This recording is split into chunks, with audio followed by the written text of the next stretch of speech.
So, welcome everyone. Today we'll do another game analysis for the Catalan attack. Another game in which I play as white. It's a 30-minute game, and you can see my opponent is around 50 points underrated than I am. The game starts with 1d4. So, d4 comes up with d5. c4, this opening is Queen's Gambit openings. My opponent plays bishop to f5, which is already an inaccuracy. One point to highlight here, right? So opponent's bishop is in f5 or in c5. You need to be aware of tactics which can happen with the knight on the opposite side of the board. So, for example, this knight can jump in here, and then give a fork here, right? And sometimes when the knight is in this particular square, you see the fork which is coming. Becomes a little difficult to stop that though, because you want to typically stop it with your bishop here, but the knight and the bishop both target that particular square, so it becomes a little difficult. So the only way to stop it becomes to push this pawn, and you end up losing that pawn, right? So just to be a little aware of tactics which emerge when the bishop in this particular position. So let's go to the next move, which is knight to f3, e6, the opening in which you want to open your other bishop up without blocking the light square bishop. So if the bishop was here, it would have been blocked by this pawn move.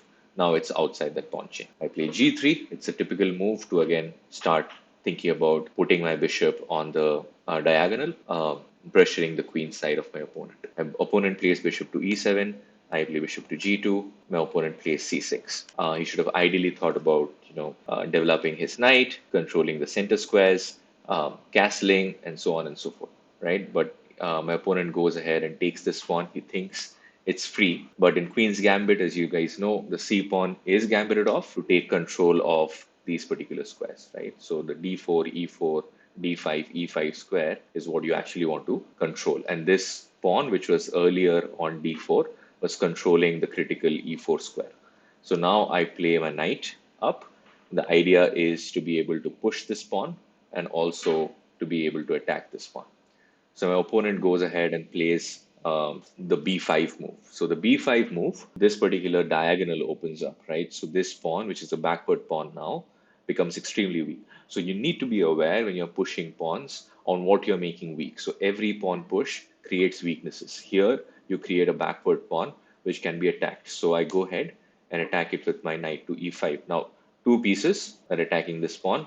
It's a very common idea in the Catalan when you try to save the b4 pawn, right? So he defends with the queen. That's the only other piece that you could have brought. And if you just push this pawn, right, without playing this queen up, you would have lost your rook for nothing. The only way to then play is bringing the queen out and trying to defend this particular pawn on c6.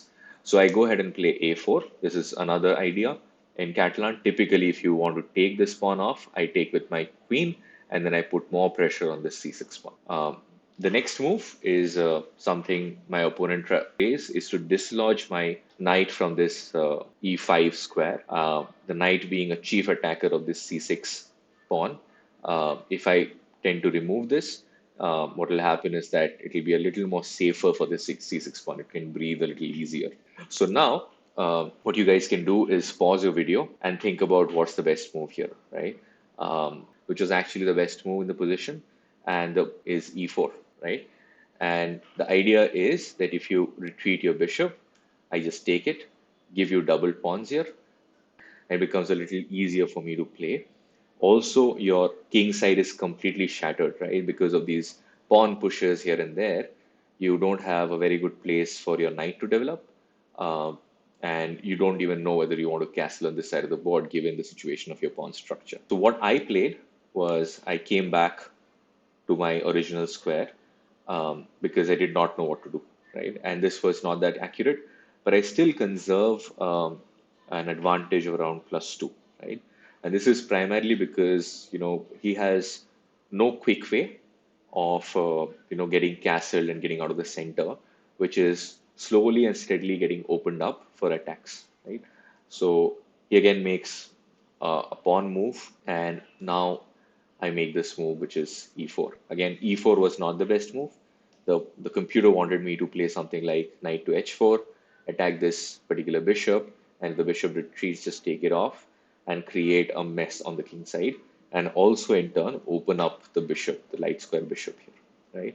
And if this light square bishop is out, you have like free reign to control the center as well. And that's why probably the computer likes this move. So I play just directly play e4. He brings the bishop to g4.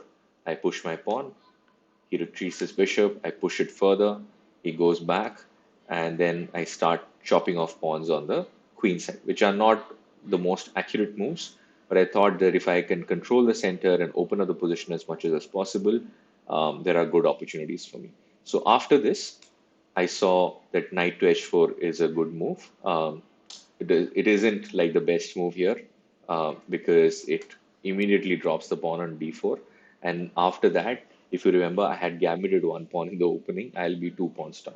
But I thought that just taking here and then attacking the queen here, or just opening up, just taking here. So say the queen takes here, right? So I can just take here, open this up, I push this, attacking the rook. So he has to move his rook somewhere like this. Then I can play something like this. He can play something like this. And this is not that bad for me. So I can attack the queen right away and develop my bishop like this, attacking the rook, develop my rook like this, attacking this particular pawn, which is weak. So I can do a few things, right? So that's what I thought when I played the uh, knight to h4 move here, right? I realized that the pawn is dropping. So my opponent takes safety first. So he just pushes, I plays rook to a7. And this is typically how humans play, right? You don't know what's going to happen. And it's really difficult to calculate everything in such a sharp position. So you go safety first without grabbing the pawn, right? You already have a pawn on top of that. So I take the bishop off, then I place my knight in a good square, and I'm still conserving almost a +2 advantage, um, but it's not as difficult for him to continue here as it was earlier. So he makes this move of bringing the rook and placing it against my queen. The best move here again is a really cool bishop to d7 move. Right? Sorry, bishop to d2 move, because you get to control this entire diagonal, and white just can't push any pawns on this side of the board. Right? Any pawn move you make, the bishop like directly attacks it, and becomes extremely difficult for you to make anything of these pawns. Right? Um, so I played this move, placed my bishop against his queen, and I thought this was not that bad a move, right? A really good, exercise at this point in time, right? So black has a very stunted development. His king side is in shatters, and he can't castle king side, sorry, queen side anymore. So there's a good chance that the black king will remain in the center for the rest of the game, right? So you have to think about breaking in the center, and that's where like really good players will find really innovative ways to do that, right? And what I played was this queen move, which was just pressuring this weak double pawn here, um, which can easily be defended by, say, the queen moving here, so the king moving here, or even the rook moving here, which happen eventually in the game. But the better move here is just e5, right? And this creates a bunch of opportunities. So this was by far the best move, which I did not find. I played queen to c2 because my idea is to just push the pawn here or push the pawn here, exchange off, and then target this particular pawn here. First of all, place the queen here. I push, he takes, I take, and then he just makes the king move up, defending this piece right here, right? So think about what we should play here. The best move here is knight up here, right? And that gives you a solid advantage because you have created these outposts, right, with this particular pawn here. That's how you use an advanced pawn, right? You've created these outposts. So you place your knight here and you jump into here, this position, and this pawn will be defended by the bishop here. So even if you take the pawn somehow, the bishop retakes it and the knight is defended. So that's something that unfortunately I did not do. I did not spot right away. I play the rook down to d1 because that's an advanced pawn. I want to protect that pawn. Um, so that was my thought process. So he duly blocks it and he places his bishop on this wonderful diagonal, which is completely free for that bishop, right? He can occupy that and make merry in that particular diagonal. But next time round, I spot the move, right? So I play this. I then I'm eyeing the um, e6 square, and there is nothing he can do to stop it. So I just place my knight right there. He's forced to move the um, queen back because the queen was attacked. And now you can see, I have a lot of pieces which I'm attacking, which are a little loose. So this is one of them. This is this is one of them, and there is somehow I need to break through.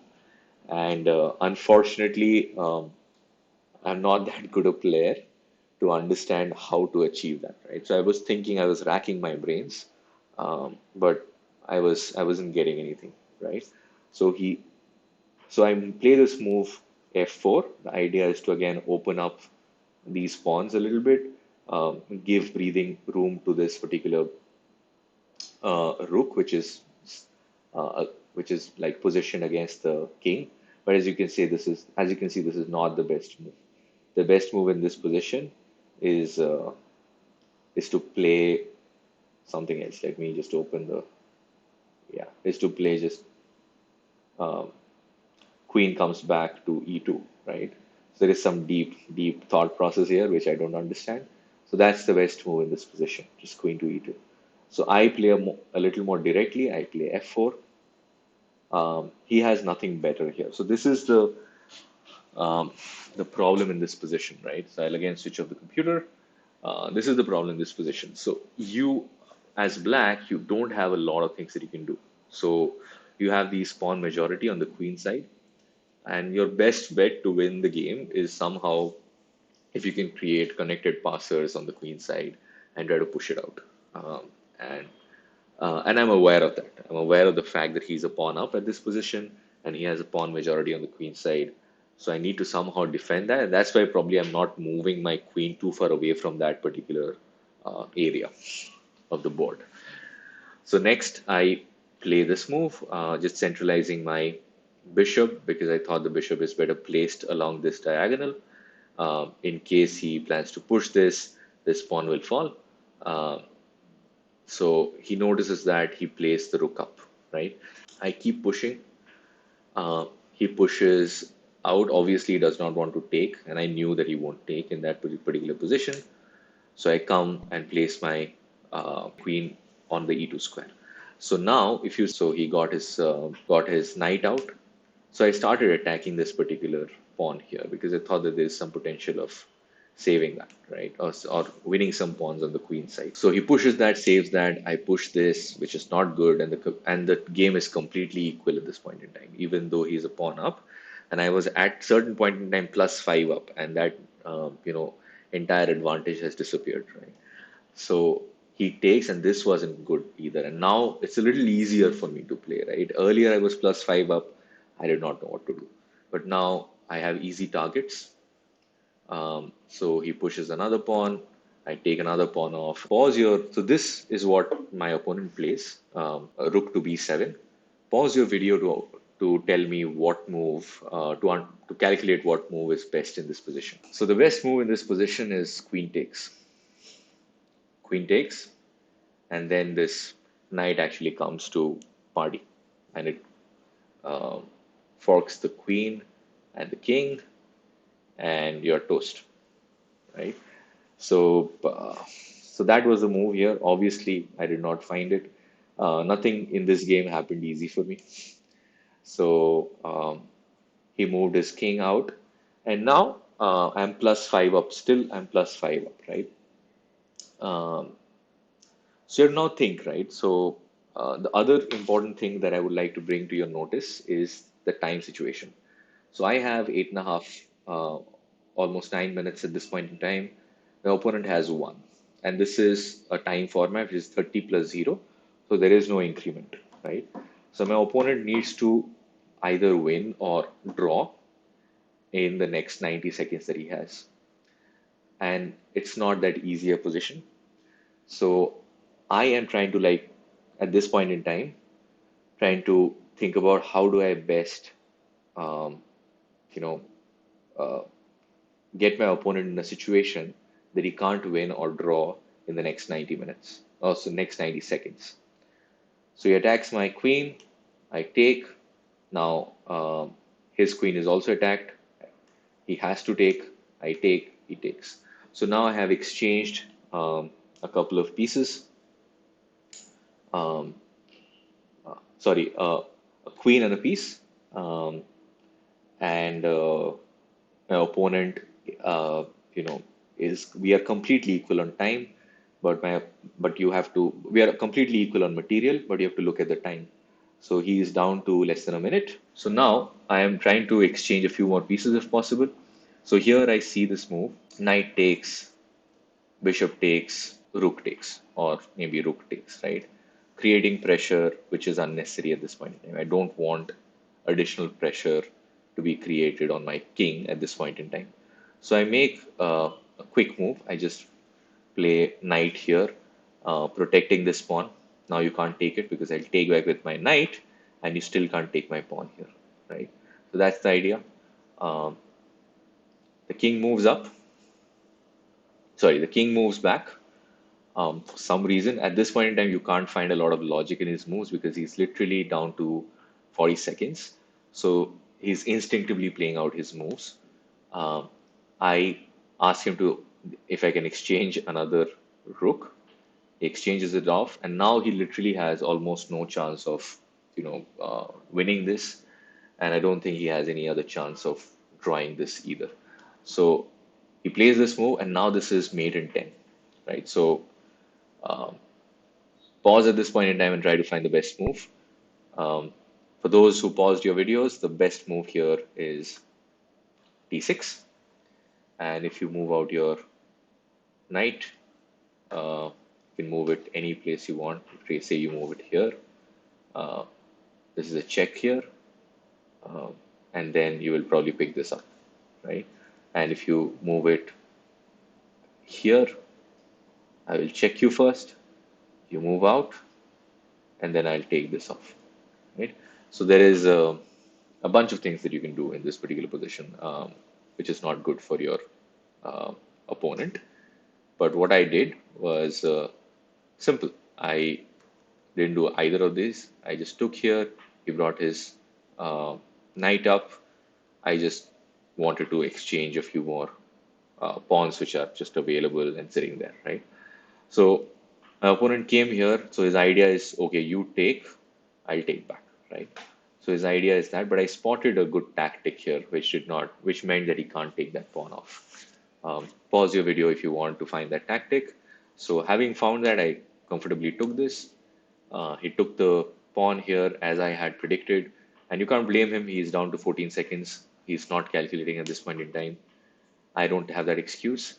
So I play this, which forks his king and the rook. The king moves up, I take out the rook, and it's now completely winning. So time is an essential factor even for 30-minute games, right? So you need to be always aware of the time situation and play accordingly, because this is not a game of unlimited time at the end of the day.